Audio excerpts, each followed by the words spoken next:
Hi, everybody, and welcome to Just Saying. It is December. It is September 23rd, 2013.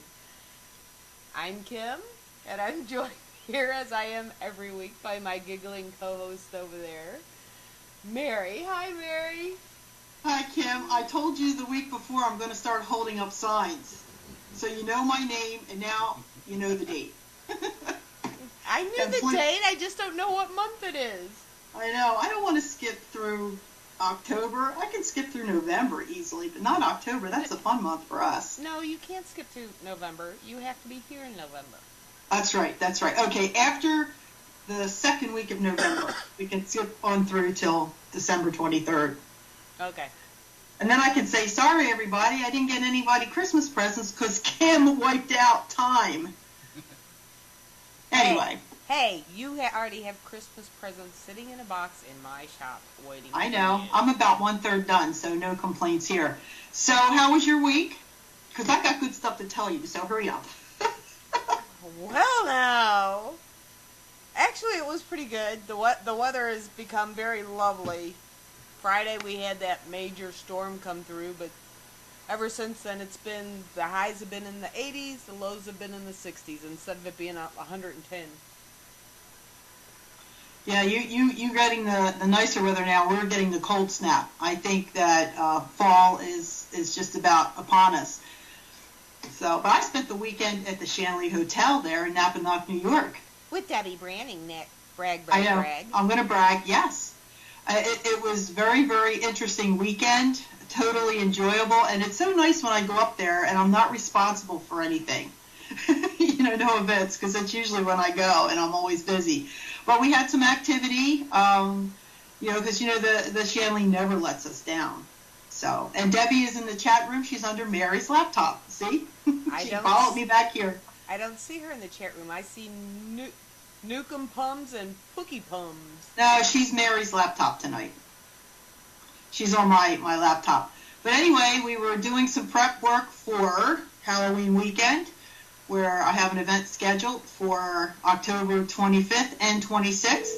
We're bringing along Maureen Halloran, so it should be a really good time. We're going to celebrate Mr. Shanley's birthday that Saturday night. Nice. So, we're trying to bring in our second guest, but we might as well bring in our first guest. What do you think? Oh, I guess we can. Okay. Well, as Eric's painstakingly trying to bring in guest number 2, I'm going to go ahead and tell you who we have on tonight. In a world of apparitions, they are the real deal, or as real as it gets. Keith and Carl's interest in ghosts began in their childhood home. Okay. Keith and Carl Johnson's interest in ghosts began in their childhood home, where LPs flickered on mysteriously, and a gray frolic apparition named Sylvia appeared periodically in Carl's bedroom.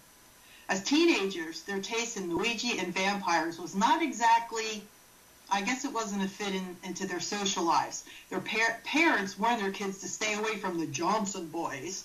Carl swears that as he walked through town, he spooked neighbors and they would close the shades one by one.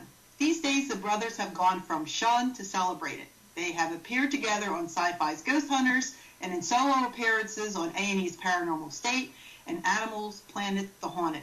They've delivered lectures at public libraries and paranormal conventions, and instead of keeping their work a secret, they are out there spreading their ghostly gospel. And tonight, we'd like to welcome, I know Carl Johnson is with us. We're waiting for Keith to come on. So, Carl, welcome to the show. Hello, and it's good to be here on your show. Been talking with you, good getting to know you over the last couple of days. We were swapping emails. That's right. I'm glad you said swapping emails. It was, I guess, a couple months ago I reached out to see if you'd be interested in coming on the show. I have to tell you, I've always been one of your fans. I got involved in the paranormal world watching Ghost Hunters, and that's where I first saw you. And I've been kind of following all the things that you're doing. Very, very interesting. So. Oh, thank you. Yeah. So hopefully Carl will find us, or maybe he's looking at this number coming in saying, I don't recognize that number. We already have Carl. We have Carl? I'm sorry, Keith. See? Sorry. I know. I hate Well, to give her a hard time. When you were setting up, I heard you calling, and I heard they're familiar with it. So, Gotcha. okay. Yeah, you should get through. So, do you... Repeat those things. Right. He'll eventually answer and come on. So I see that you both got the interest in the paranormal when you were 15. About that time, sure. And that's when we became a little divergent in our outlooks. And we were both Christian by faith. Keith would tend to be more cautious about paranormal involvements and experimentation, where I was a little more risky, let's say. Not risque, but risky. I would experiment with a Ouija board, and even at that time, when we were 15 years of age, Keith shied away from what he termed divination. He thought it's surrendering part of your body and part of your mind to spirit influence, so he didn't do the Ouija board. However, I was game for it, and I used to play the Ouija board with my sister, who was 3 years younger than Keith and myself. And it's really a parlor game, but it should be approached with cautioning, if at all. But I was only 15. I wanted to see what the spirits would have to say. And my sister and I were in one of our early Ouija board sessions. And I think my mother had brought that home. And my mother told us that she and her stepmother used to play that on Saturday evenings. And they didn't have any problem with it. So, of course, we started to ask the standard questions, like when will we get married? How old will we be when we died? And we got various answers. And then we asked, can you give us a sign? And the spirit of the board had identified itself with a name. It was Sylvia. Every board, every Ouija board is supposed to have a spirit attached, a special spirit that inhabits that board and communicates through the board. So we asked Sylvia if she could give us a sign. And very quickly and smoothly, the planchette spelled out cellar. And it says C-E-L-L-A-R. So we went to the top of the basement stairs in my parents' house, and we sat on the steps for about 20 minutes, and just about to give up and come back upstairs, and we heard thumping on a wood partition along the stairwell. And then the raps came again, 3 successive knocks, but we definitely heard them. And it wasn't too long after that my parents' basement seemed to get haunted. I mean, the house itself, out in North Situate, Rhode Island, is younger than my brother and I. We were, I think, 6, 7 months old when my parents moved into that house when it was built. I don't know if it had something associated with the property or we called something in through the Ouija board, but objects of furniture stored down in the basement started to be moved. Oh, Keith's getting called now? We're trying. There he is. There he is. That's a familiar voice. Hello, Keith. Welcome to the show. We've already started. Your brother Carl's talking about the Ouija board in the basement. Yes, the Ouija board in the basement. Well, the Ouija board and the basement, we communicated on the dining room table, cleaned off the dining room table, and occasionally burned candles, my sister and I, while we were speaking on the Ouija board. And she had her young girl questions. I had my paranormal questions, and that's when we seemed to get a response associated with the cellar, not the rest of the house, although strange things did occur there. And I should say, and Keith can corroborate, that there was some activity, paranormal activity apparently, in the house before we started speaking on the Ouija board, but that seemed to personify it or perhaps bring it out more. And I was just saying, Keith, that after Cynthia, our sister, and I experimented with the Ouija board, furniture started to be moved around, relocated in the basement, and whatever activity was associated with the house seemed to increase. So it was fun growing up in a sometimes haunted house in that environment. I like to leave the house haunted, but there was stuff going on. Go ahead, Keith. Yeah, I was just saying, the use of the Ouija board seemed to accelerate that. It was very sporadic. It was kind of on and off. It would be every few years something would happen unexplained, but when there was communication to try to identify these spirits with the Ouija board, that's when things started to really pick up, and it seemed like doors were open that weren't readily closed. So that's when the activity really started picking up, and you could really notice it on a more regular basis. Well, when you first started using the Ouija board, okay, I mean, I think everybody, when they were younger, tried it out. Did you realize back then that this was really going to be a serious investigative tool? No, we didn't realize that at all. Nobody had really warned us about that, and it was just, I mean, it was a scary thing, of course, when you think that you might be communicating with actual unseen spirits that are in the house, and you have to go to bed at night in the same house. That was kind of spooky, but actual dangers that they might take up residence there and they might be more active.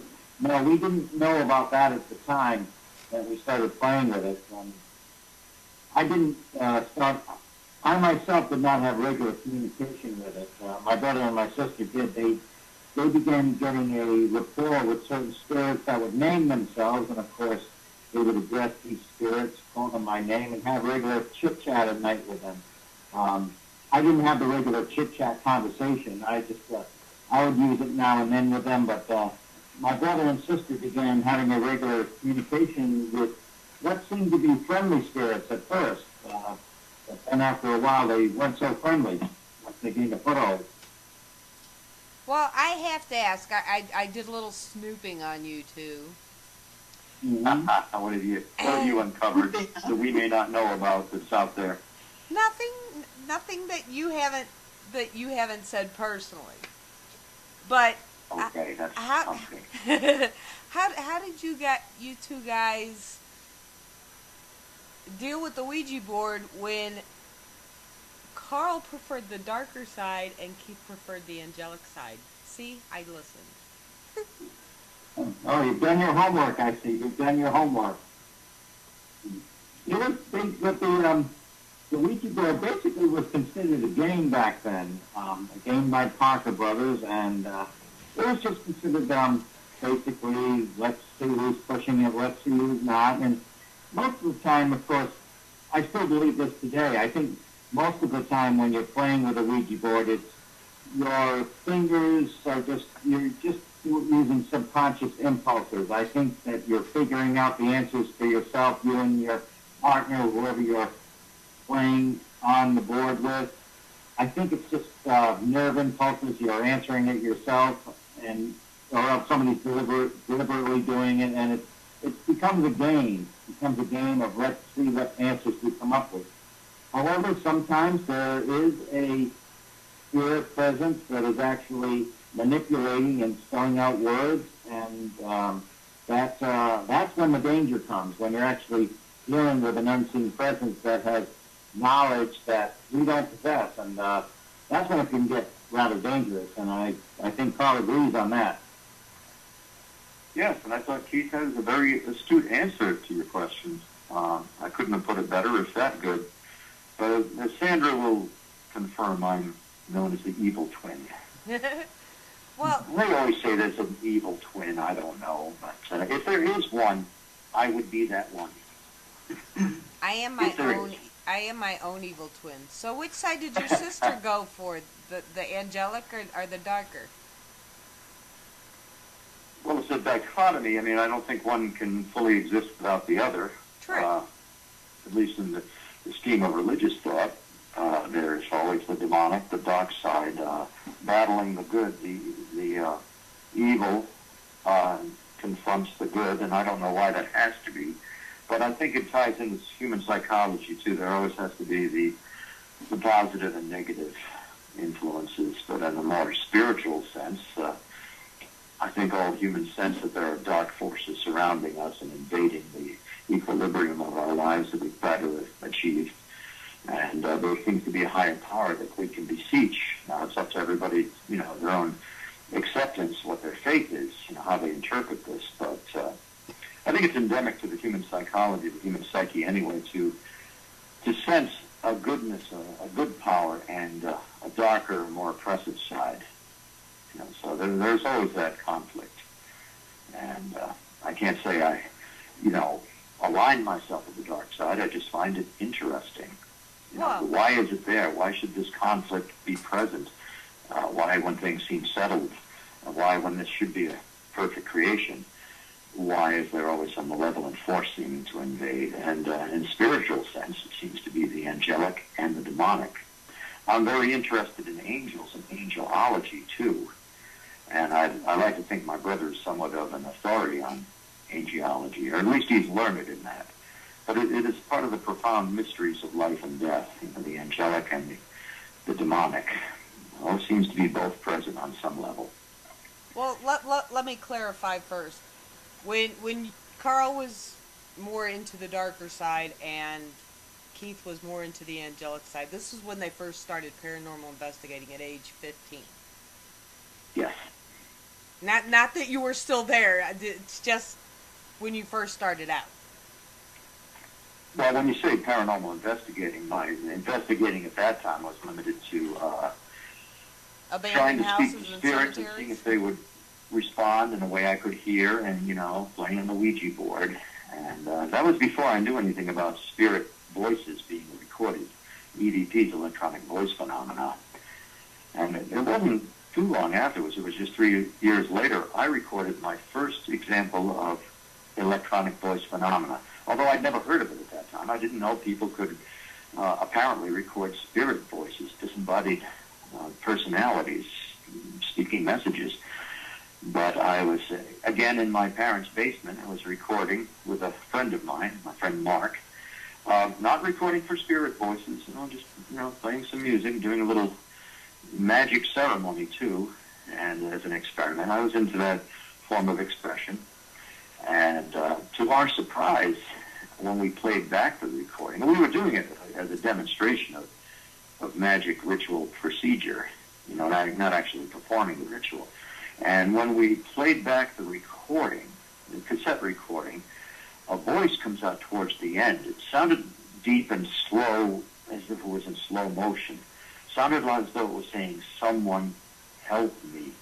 And I said, we said, that is a voice. That really sounds like a voice.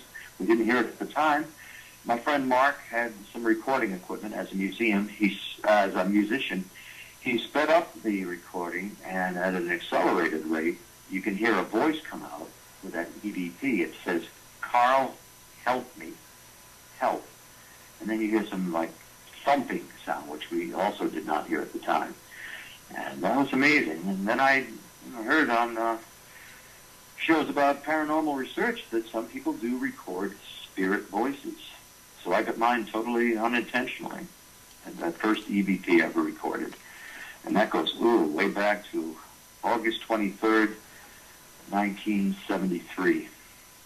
Also, Keith and I were involved in the Perez case that transpired in Harrisville, Rhode Island, the subject of the movie The Conjuring.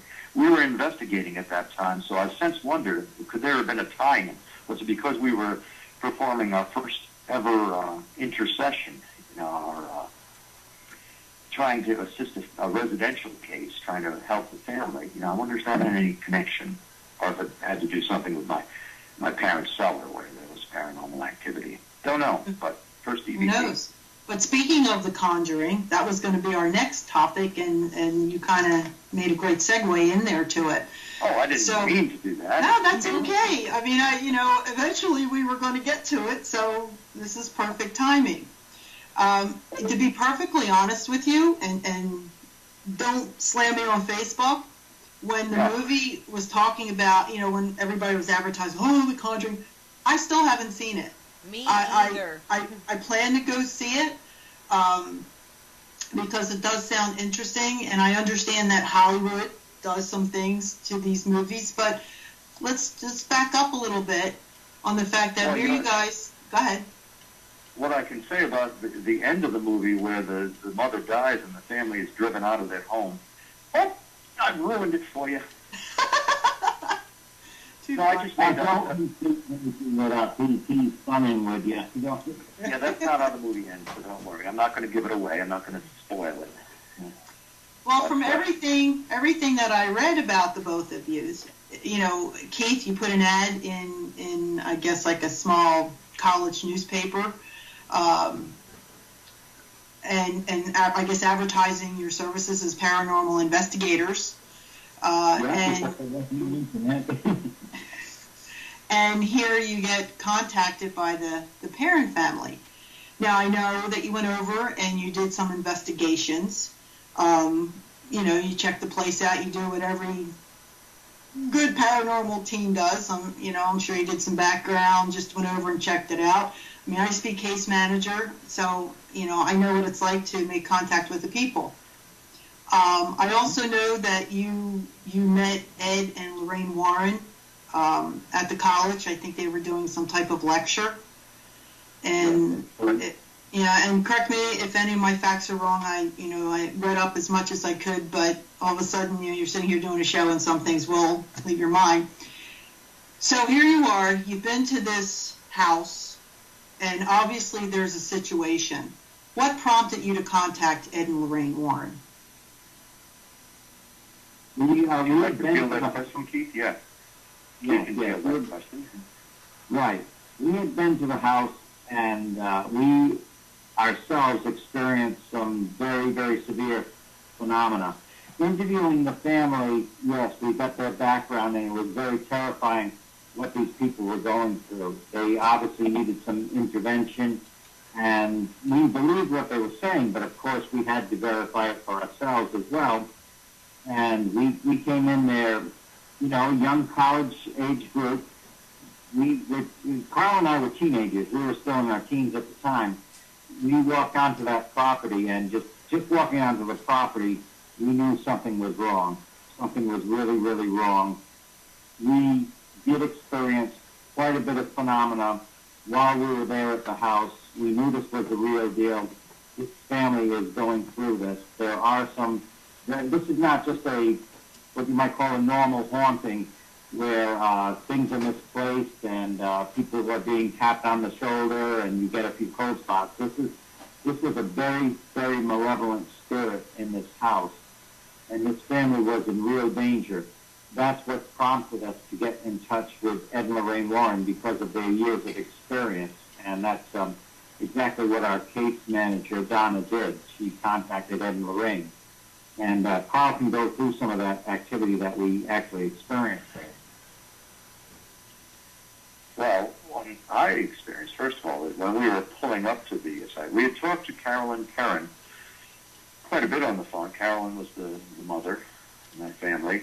Roger and Carolyn are the parents, and they had 4 daughters, rather. And actually 5 daughters. Andrea was the eldest. Oh, yes, Andrea's the oldest, and you're right about the number. And I had spoken to Carolyn on the phone. In fact, during August and September of 1973, I was on the phone with Carolyn and Karen 3 to 5 times each day. She was telling me about the new bruises she was waking up with and things that were going on in the home. Well, when we first visited the house in Harrisville, as soon as we pulled up in our cars, we were feeling something was up. I think especially Keith and I felt that. This kind of tingling and apprehension. We knew there was an activity there, from Carolyn, but we didn't expect it to be quite so palpable. And then when we entered the house, talk about feeling unwelcome. I mean, of course, the family was very gracious to us and were really waiting for us to show up, but we just didn't feel like we should be there. I mean, that's subjective sensation. We knew we had to be there. Just did not feel particularly welcome. Just the air in the house was different, the feeling. And while we were interviewing the family initially, talking with the girls and the parents, we heard some shuffling and thumping upstairs. And I asked Carolyn and Roger, parent, who's upstairs? I thought they might have had a friend up there, the girls' friends upstairs. And they said, no one's up there. You get used to it. That happens. That's the sounds we hear all the time. So after we recommenced the interview, I kind of excused myself and went upstairs without telling anybody I was going up there. So I quietly went up the stairwell and to the corridor where the girls' bedrooms were, and started to look at the edge of the bedrooms. Then I saw something out of the corner of my right eye. My peripheral vision picked up this black form. Well, it wasn't even a form. It was more like a mass, coming rapidly, rolling down the hallway towards me in my direction. My first thought was, there's a fire in the house. Why don't I smell smoke? But there's a fire because there's black cloud coming down. Then it reached me. I don't know if it engulfed me, but it reached me. Then it just stopped. It didn't fade away. It was just gone. I know I saw that, though. So I came back down the stairs a few minutes later and shot a look to my brother, Keith. Like something happened, and he picked up on that. And I was kind of trying to beam a thought to him, like, I'll tell you later. Then I shared it with the group, Pyro. We were members of a paranormal investigating team at Rhode Island College, based at Rhode Island College, called Pyro, Parapsychology Investigation and Research Organization. And we had a good methodology for young people who were just starting out in paranormal investigation. We were fairly thorough. Keith and I went down to the basement. Some members of the group declined to go down there.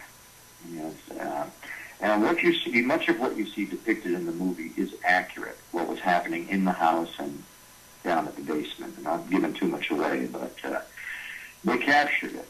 And the inside of the house, as depicted in the movie, is very accurate. I said, I remember that kitchen. I mean, it's not filmed in the actual house. I remember the kitchen was like that. The upstairs, the bedrooms were like that. And watching the actor portraying Ed Warren interview Carolyn and Roger Perrin, that was nostalgic. It was like listening to Ed Warren. And there's another scene where they show the Warrens lecturing at a college in Connecticut, and it was kind of heartwarming. It was nostalgic. It was like watching younger Ed and Lorraine. So that's what I experienced. The first thing I experienced there anyway was that blackness, like an absence of light, rolling down the hallway towards me, and then it was gone, and daylight again. I remember I closed my eyes, opened them, and it was gone. But I know I saw that. Did you, how like we're always told to be very careful, you don't take any hitchhikers home with you when you go into these things. Did you notice anything afterwards in your own personal life? It might have been associated with that first voice, that first EVP I recorded. I don't know. I personally think it had more to do with my parents' house at the time, and what was going on in the property in the house. But it might have been associated with that. But I don't recall if I felt anything afterwards. I know Keith led us all in prayer after we left, but nothing will follow us. Nothing unholy or meant to follow us. Welcome back, Keith. Yeah, but you're back. I'm back. Yes, yeah. Keith, you must be telling about the blackness that came down the hallway, rolling down the hallway at me, but you know that story. And I was just mentioning that after we left the house, Keith led our group in prayer. And so we weren't too concerned about anything following us back. If we did have some residual manifestations after we went home, I don't recall. Mm-hmm. I know that's always a big worry. Yes. Carl was having his adventure upstairs. Meanwhile, the four youngest daughters had taken me on a tour of the property. They took a liking to me. I think they liked it that I had very long hair at the time because, it was the early 70s. So they grabbed me by the wrist and they gave me a tour all over the property. And then later, when the rest of the family were downstairs, he took me upstairs to show me their rooms and started feeling very, very creepy up there. And they told me how frightened they were. Inside one of the bedrooms in particular, you could feel the air getting very, very heavy, but also almost electrified. And they told me how frightened they were. I asked them what their basic beliefs were. They told me that they were Christian, they were Catholic. So I suggested to them that they try praying and calling upon the name of Jesus Christ. As soon as I said that, a window that could not possibly be moved because of the humidity suddenly slammed shut with terrific force. Then one of the girls was really slapped very hard on the side of her head, the left side of her head, nearly sending her flying off the bed, screaming, and they began panicking. And even though I was just a teenager myself, I realized I was the closest thing to an adult in this room. I have to do something. So I kept praying, and I told them not to be afraid. I used the name of Jesus Christ twice more, and whatever it was suddenly left the room.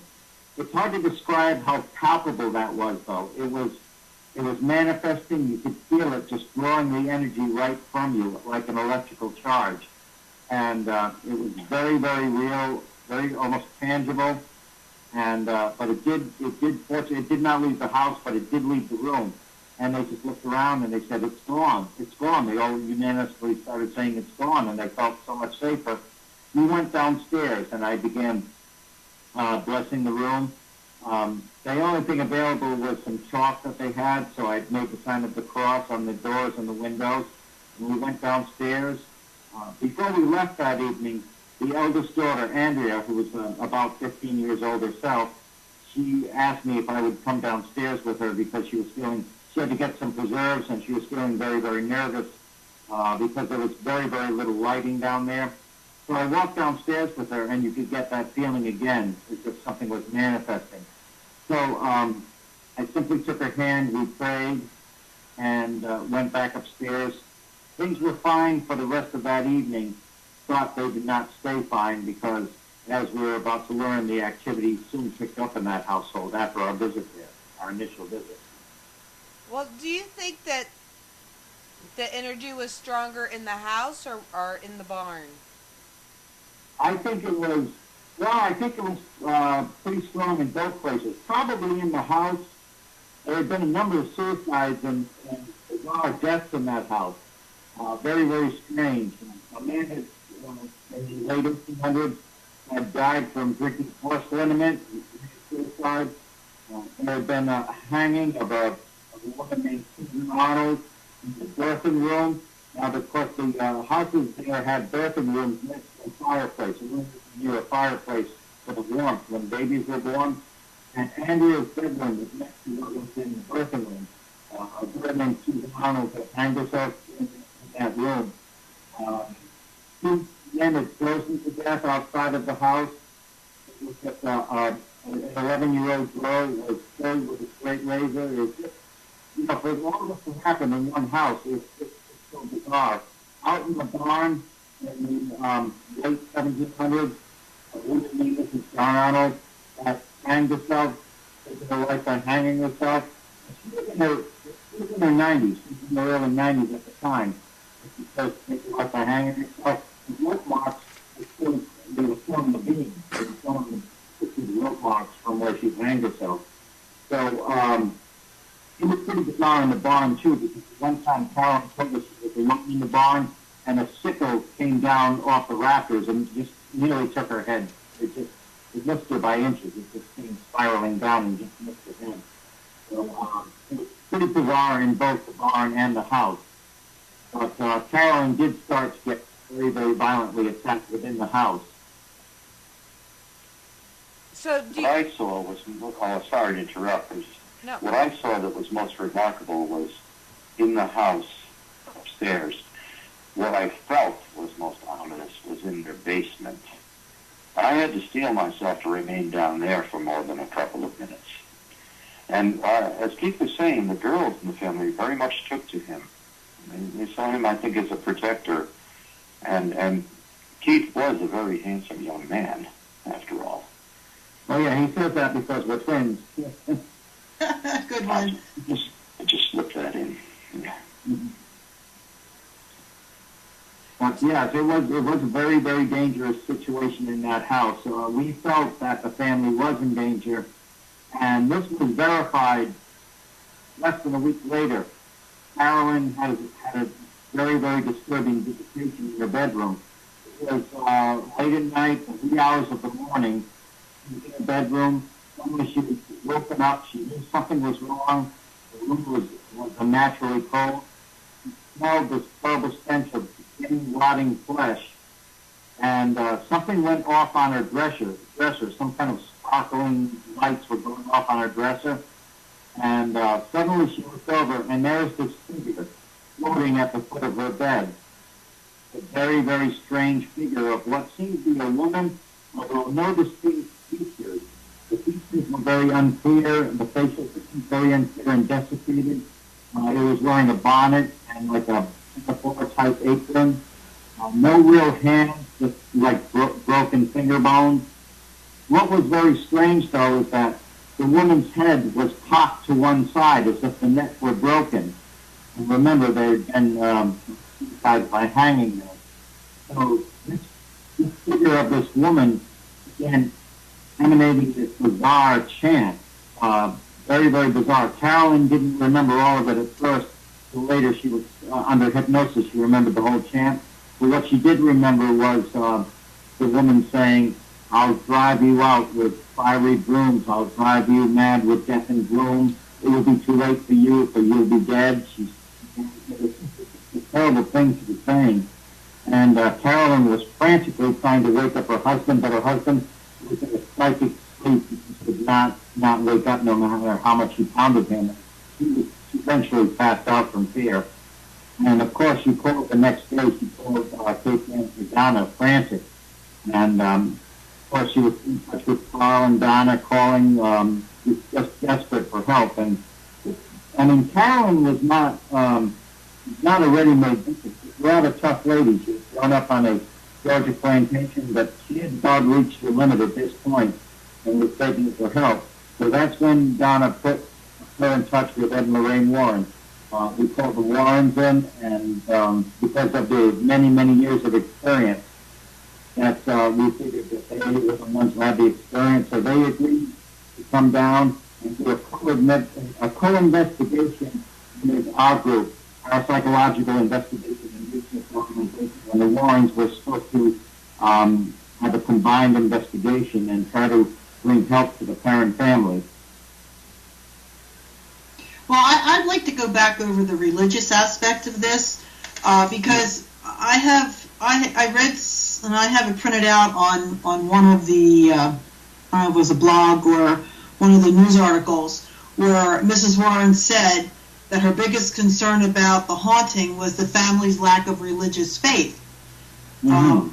And you mentioned now that the children told you, Keith, that they were of the Catholic faith. They were Christians. Yes. They were of the Catholic faith. They began attending the local Catholic church. Unfortunately, when word got out that they were experiencing a terrible haunting, remember, Carolyn and the family had gone through some terrible things before we met them. For example, Carolyn had come out of the shower. She was drying herself off. She went into what they called the warm room. A coat hanger left off a rack and began whacking her on the head. They'd been peeling an orange for her family, and suddenly blood started spurting out of it, went onto her feet, and that was a traumatic situation. So when the community heard about this, they were kind of shunned by the local church. So, but they were Catholic. Carolyn herself had no religious belief.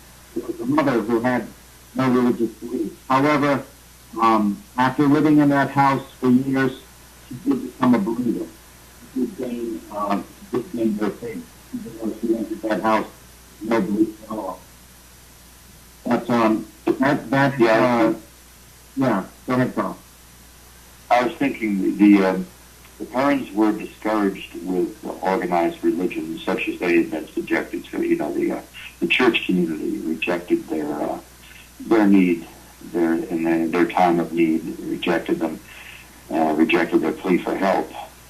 But they did maintain a religious faith. And as I remember, Carolyn was not overtly religious, but she would join us in prayer while we were at the house, trying to intercede. So I suppose Carolyn did have some measure of faith, but they rejected their Catholicism because they were disappointed in the Catholic Church. But keeping in mind that this was, an isolated incident, it was where they were going to church, that they were not welcome. They had that experience with a couple of churches. Yeah, I mean, if you think about it, the time error, if it was today, and I think if you went to... Yeah. Exactly. And, back then, you were the devil. And... there was something wrong with you, and people actually stayed away from you. They must have really endured a lot. And how long did they actually stay in the house before they decided to leave? I believe it was 10 years. Yes, they lived in the house for 10 years. Yeah, a full 10 years they lived there. And in the end, they were not driven out of the house. And of course, the first question people will ask Miss Perrin, Andrea Perrin, is, how could you endure that? I would have been out of there the next day. Well, the parents had invested their savings into that house. They'd already relocated recently, and they didn't just want to uproot, and they would have taken a financial clobbering to have done so. And Andrea is the author of a book, House of Darkness, House of Light, because there was much joy and love and a bonding of the family in that house. It was not a tragic story. It was, they had good times in that house. They had to be surrounded by some very unsettling activity, but they stuck it out and would refuse to be driven out of that house. They were stronger than the invading forces, and they wanted to stay in their house, and they made a go of it. And that's why they were there for 10 challenging, but also 10 wonderful years as a family together. Yeah. I guess if it was constant every day, you'd have to reconsider and go. But now, I also was reading here that the Warrens kind of concluded that the house was haunted by, I know I'm going to get this name wrong, Bathsheba Sherman. You got it right. Did I? That's it. I usually stumble. You did good. Thank you. For somebody who hasn't even seen the movie, you did good, huh? I had a feeling you were, I was waiting. I knew eventually I was going to get you guys on the show, and I was waiting. That's like that for brown nosing. Doing your research. The entity, the personage of Bathsheba Sherman did tie in with the case, but perhaps not so directly and dramatically as it was portrayed in the movie. She was suspected of being a witch. And, by the way, her stone has been vandalized. It was broken before, but it was deliberately damaged not too long ago. And Keith and his wife Sandra went to visit it, and they can describe what it looked like. I don't know if the stone has been since removed or will be removed. No, it's been repaired again. It's actually been repaired again. For now, it's upright. It's upright again, fortunately. Yes, for a while it was broken in half and on the ground, and then it was righted, and then it was vandalized. But I guess it's going to stay there, in spite of the popularity of the movie. Well, Some people would want a souvenir. That's the sad part, is you've got all these people who now want to get into that place to investigate and are going to the cemetery and doing destruction. Oh, yes, even worse than that, they're going on to the present owners, the Sutcliffes, and they're being bothered by people. It's probably letting up somewhat now, but since the release of the movie in July, people have been going onto their property, looking around, and, shining flashlights in their window. They see cars driving up the driveway. And this would persist through the night. It was happening every night for at least a month. And hopefully that's letting up some now. But these people were being harassed more than they could have anticipated. Andrea Perrin had told them, get ready for the onslaught. But, it's worse than anybody guessed. They're just being bothered. Because it's, the movie sensationalized the case, and people get curious, and they find out, this is in Harrisville, Rhode Island, I can find that. So they go up onto the property, get out of their cars, walk around, actually shine flashlights in the window, look for the infamous tree where there was a manifestation, and they're hoping to see some spooks and gobbledygook or ghosties through the window. And it's, of course, very much an invasion of the family's privacy. Hey, and if they're looking in the window and some ghosty thing looks back, they'd learn how to jog real quick. Oh, yeah. There's always that's what they really want. They want to see something spectacular, spooktacular, and unusual. That's right. But they don't. But those type of people, they want to see it, but once they do, they're the first ones to be looking for the clean pair of clothing in the trunk. Oh, yeah. Oh my God, I'm never going back there. Never going back there. It's the old be careful what you wish for. Right, exactly. And And more people would want to go there. Huh? That's it. And Lorraine, when she came to the parent house, when the parents lived there, now Lorraine, of course, is clairvoyant. She has the extra sense. She began picking up on the name of the spirit. She said there was a main spirit, a dominant spirit that is very malevolent, and I'm getting the name Bathsheba, and that's how they're associated with Bathsheba. Now, when we were there, we had already visited the grave of Bathsheba Sherman. Bathsheba Sherman had a reputation in the town for being a witch. She was a real person. She really lived. She was a prominent farm woman. Her husband was Dutch German, and they had a prominent farm sometimes. They would hire farmhands who would live with them, and they were rather well off. Bathsheba, her reputation came when she was a young woman, that she had been babysitting for a member of the family that lived in the house, and when the family came home, the baby was in convulsions and died soon afterwards. Now, an autopsy revealed that a sewing needle had been embedded in the baby's skull before the baby died, of course. That she was accused of the crime, but they held an inquest. She swore, she said, I do not know how this happened. All I know is I laid the baby down. I do not know how this happened. I know I didn't do it. There was not enough evidence to even bring Bathsheba to trial or have a hearing. However, even though she was not even accused of this crime, she was guilty by popular opinion. Even though she was not charged with the crime, in the eyes of the town, she was guilty. Now, when she was young, she was apparently a physically lovely woman, very, very beautiful, and I think she was a little too beautiful to be believed. So obviously, what did that mean at the time? That she had sold her soul to the devil for a beautiful face, and she was supposed to have a small and beauty. But of course, she grew old and sickened like everyone else, and she died of paralysis, and was never able to live down her reputation. So even today, there are people in the town who talk about her in this derogatory way. But is particular, Lorraine did say that she is the main spirit in the house that is causing the havoc and is attacking Carolyn.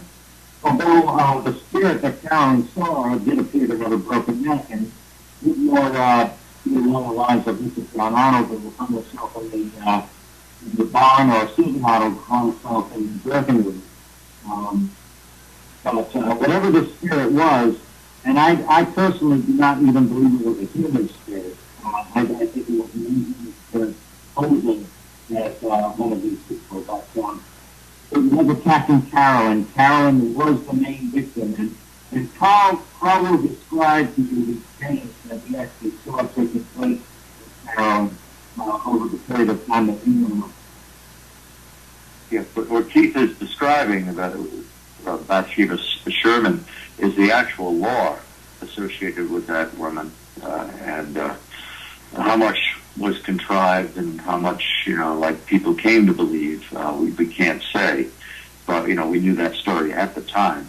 And Carolyn, as Keith said, she seemed to be the target, the central victim, if there was one, but much of the activity seemed centered around and at Carolyn. Carolyn would tell me that she was waking up with bruises, and she would describe them daily, what was happening to her, that they were starting to cover her arms and torso and legs. And I'd be on the phone with her. She would hear a slam in the background. She'd say, oh, God, now it's picking up. I don't know how long I can talk to you.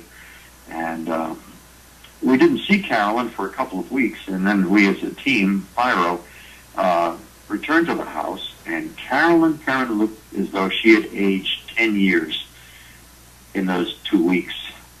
She was emaciated. I mean, compared to what she was a thin lady anyway, but she looked like she hadn't eaten in 2 weeks, and she was noticeably careworn and aged. And at that point, her husband Roger was starting to get scratches, unexplained scratching and bruising on his arms. He was showing us that.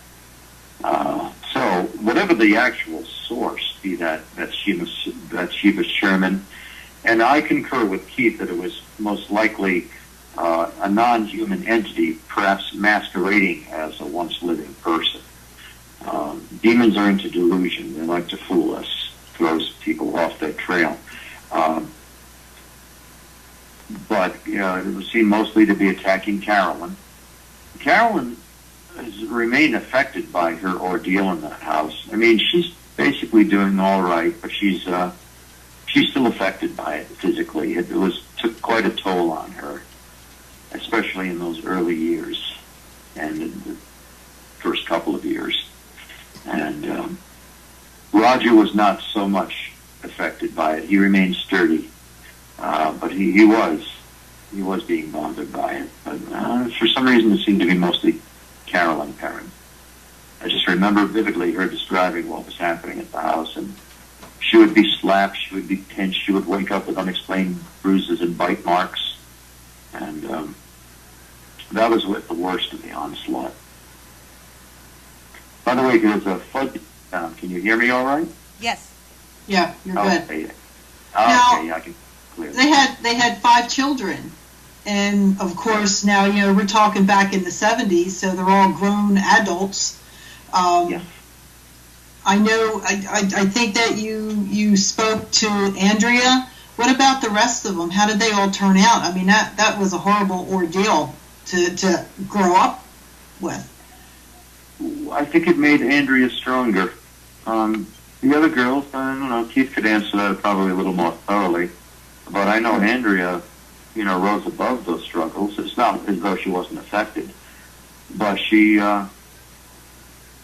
took the best of her experience and made it, and incorporated that into her life. She didn't suppress it and say nothing happened there, I don't want to talk about it.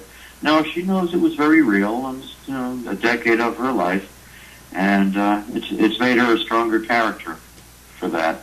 And I think it brought out the best in Andrea, or let's say Andrea brought out the best of herself because of that situation, from what I've seen. Keith could probably tell a little bit more about how the other children were affected. Yeah. They speak about it, but they're not as outspoken as Andrea is about it. And Andrea is a naturally outspoken person anyway. But Cynthia is rather she's rather reticent to speak about it, but she does think about it. And there are some things that they experience they will not talk about to this day. They relate to basic stories, but there's just some things that they just have to keep to themselves that they themselves share publicly to this day and will forever remain with them. And there were incidents that Carolyn Perrin confided to me, and she asked me never to reveal them if I could keep them confidential. And to this day, precisely 40 years later, I've kept that confidence. I've never told them, mostly because I forgot what she told me.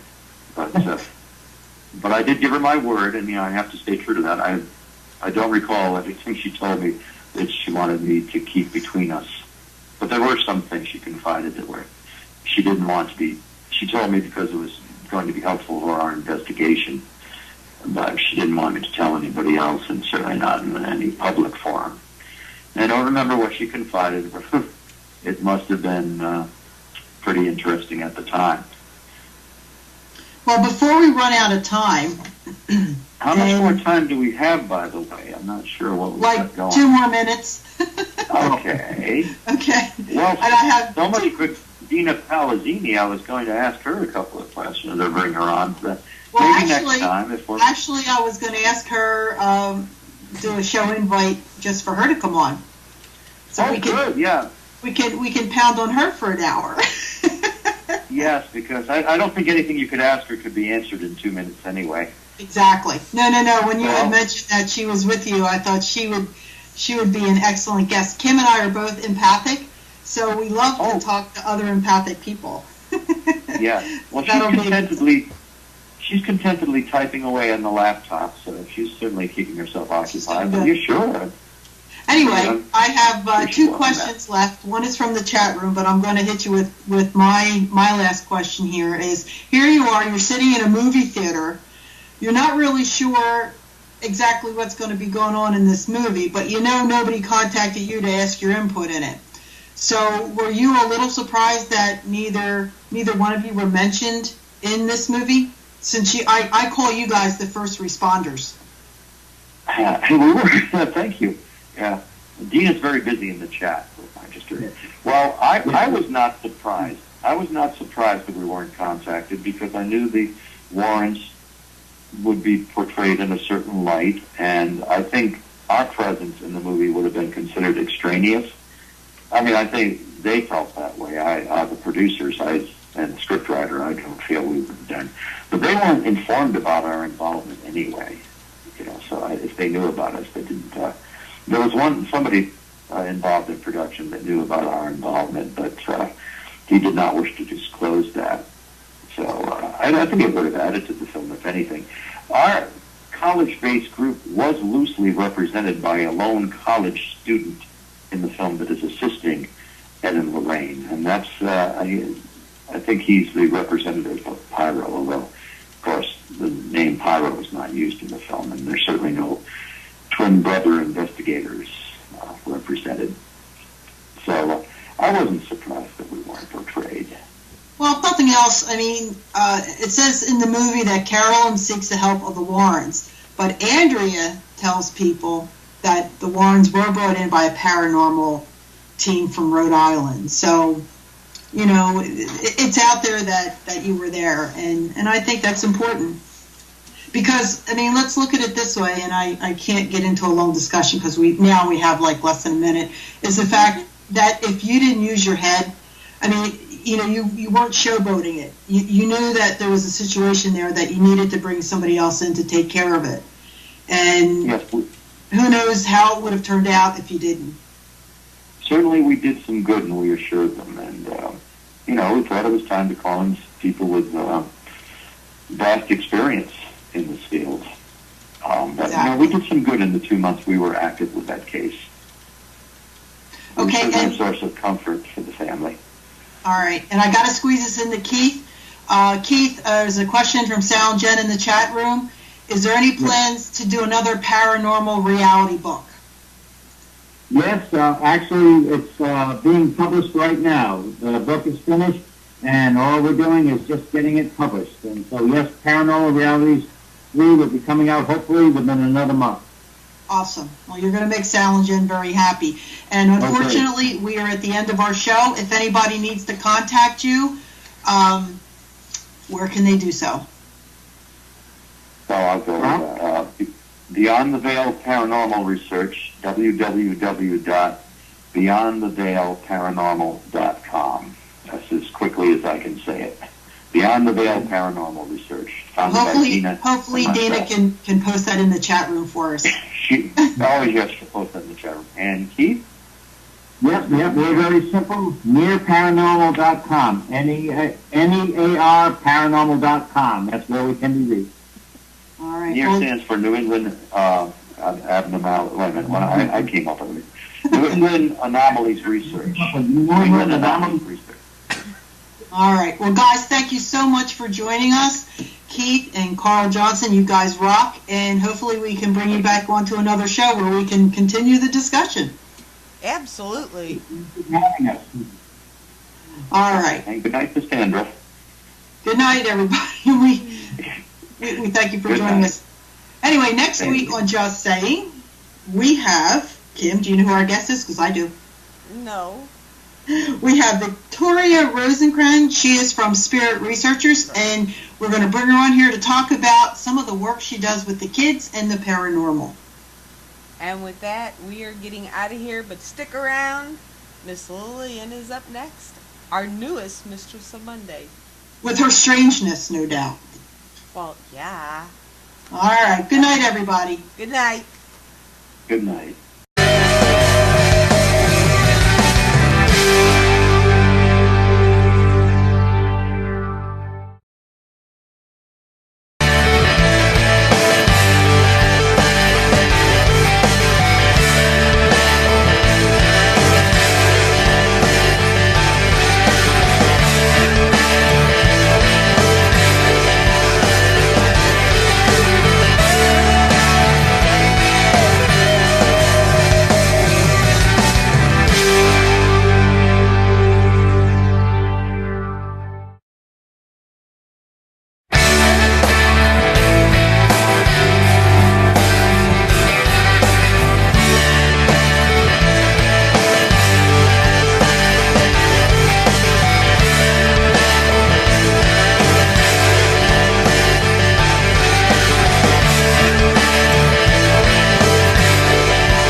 Hi, everybody, and welcome to Just Saying.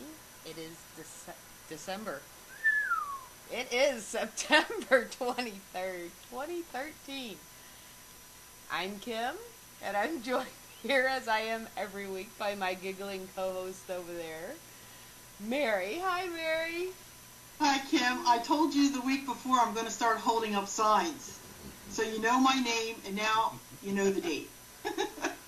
I knew the date, I just don't know what month it is. I know. I don't want to skip through October. I can skip through November easily, but not October. That's a fun month for us. No, you can't skip through November. You have to be here. They are the real deal, or as real as it gets. Keith and Carl's interest in ghosts began in their childhood home. Okay. Keith and Carl Johnson's interest in ghosts began in their childhood home, where LPs flickered on mysteriously and a gray frolic apparition named Sylvia appeared periodically in Carl's bedroom. As teenagers, their taste in Luigi and vampires was not exactly, I guess it wasn't a fit into their social lives. Their parents warned their kids to stay away from the Johnson boys. Carl swears that as he walked through town, he spooked neighbors and they would close the shades one by one. These days, the brothers have gone from shunned to celebrated. They have appeared together on Sci-Fi's Ghost Hunters and in solo appearances on A&E's Paranormal State and Animals Planet The Haunted. They've delivered lectures at public libraries and paranormal conventions, and instead of keeping their work a secret, they are out there spreading their ghostly gospel. And tonight, we'd like to welcome, I know Carl Johnson is with us. We're waiting for Keith to come on. So, Carl, welcome to the show. Hello, and it's good to be here on your show. Been talking with you, good getting to know you over the last couple of days. We were swapping emails. That's right. I'm glad you said swapping emails. Well, yeah, it was, I guess, a couple months ago I reached out to see if you'd be interested in coming on the show. I have to tell you, I've always been one of your fans. I got involved in the paranormal world watching Ghost Hunters, and that's where I first saw you. And I've been kind of following all the things that you're doing. Very, very interesting. So, Oh, thank you. yeah. So hopefully Carl will find us, or maybe he's looking at this number coming in saying, I don't recognize that number. We already have Carl. We have Yes, Carl? she- I'm sorry, Keith. See? Sorry. I know. I hate to give her a hard When time. you were setting up, I heard you calling, and I heard their familiar voice. Oh, Gotcha. okay. Yeah, you should get through. So, In November. That's right. Okay, after the second week of November, we can skip on through till December 23rd. Okay. And then I can say, sorry, everybody, I didn't get anybody Christmas presents because Kim wiped out time. Anyway. Hey, you already have Christmas presents sitting in a box in my shop waiting I for know. you. I'm about 1/3 done, so no complaints here. So how was your week? Because I got good stuff to tell you, so hurry up. Well, now. Actually, it was pretty good. The weather has become very lovely. Friday we had that major storm come through, but ever since then the highs have been in the 80s, the lows have been in the 60s, instead of it being 110. Yeah, you getting the nicer weather now. We're getting the cold snap. I think that fall is just about upon us. So, but I spent the weekend at the Shanley Hotel there in Napanoch, New York. With Debbie Branning, Nick. Brag. I know. Brag. I'm going to brag. Yes, it was very, very interesting weekend. Totally enjoyable, and it's so nice when I go up there and I'm not responsible for anything. No events, because that's usually when I go, and I'm always busy. But we had some activity, because the Shanley never lets us down. So, and Debbie is in the chat room. She's under Mary's laptop. See, she followed me back here. I don't see her in the chat room. I see Nukem Pums and Pookie Pums. No, she's Mary's laptop tonight. She's on my laptop. But anyway, we were doing some prep work for Halloween weekend, where I have an event scheduled for October 25th and 26th. We're bringing along Maureen Halloran, so it should be a really good time. We're going to celebrate Mr. Shanley's birthday that Saturday night. Nice. So, we're trying to bring in our second guest, but we might as well bring in our first guest. What do you think? Oh, I guess we can. Okay, well, as Eric's painstakingly trying to bring in guest number 2, I'm going to go ahead and tell you who we have on tonight. In a world of apparition. Right. He'll eventually answer and come on. So I see that you both got the interest in the paranormal when you were 15. About that time, sure. And that's when we became a little divergent in our outlooks. And we were both Christian by faith. Keith would tend to be more cautious about paranormal involvements and experimentation, where I was a little more risky, let's say. Not risque, but risky. I would experiment with a Ouija board, and even at that time, only when we were 14, 15 years of age, Keith shied away from what he termed divination. He thought it's surrendering part of your body and part of your mind to spirit influence, so he didn't do the Ouija board. However, I was game for it, and I used to play the Ouija board with my sister, who was 3 years younger than Keith and myself. And it's really a parlor game, but it should be approached with cautioning, if at all. But I was only 15. I wanted to see what the spirits would have to say. And my sister and I were on one of our early Ouija board sessions. And I think my mother had brought that home. And my mother told us that she and her stepmother used to play that on Saturday evenings. And they didn't have any problem with it.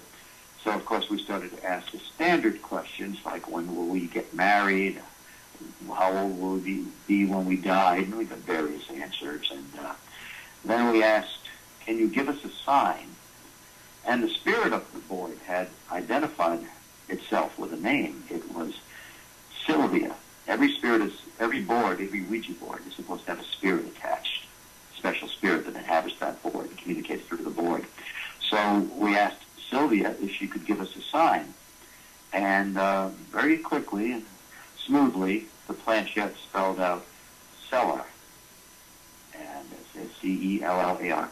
So we went to the top of the basement stairs in my parents' house, and we sat on the steps for about 20 minutes, and just about to give up and come back upstairs, and we heard thumping on a wood partition along the stairwell.